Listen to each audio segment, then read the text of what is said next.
Oi gente, tudo bem? Hoje eu vou mostrar pra vocês que eu vou fazer um desafio que é assim, eu vou pegar um pano, colocar no olho, aí a minha mãe, ela vai colocar objetos na minha mão e eu vou, quando eu tocar neles, eu tenho que adivinhar o que que é. Então vai, coloca o pano em mim. Aí atrás. Pronto. Tá aparecendo, não? Agora a gente já vai colocar, deixa eu ver. Isso é uma capinha do celular pra guardar as coisas? Acertou. Dá assim. É um óculos. Acertou.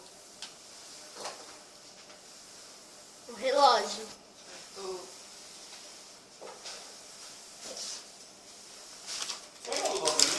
Uma folha. Acertou. Uma caixinha de fósforo. Acertou. Tá. Pega a luva. Ai. Isso. Ai, agora.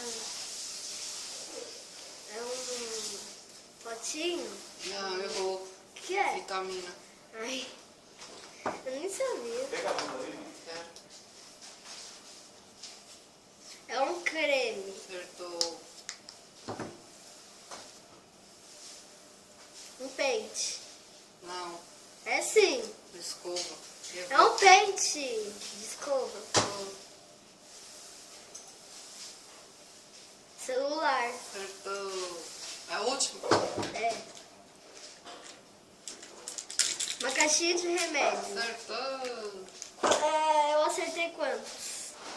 Só errou duas. Tá. Olha, gente, como que é a minha mãe. Vem.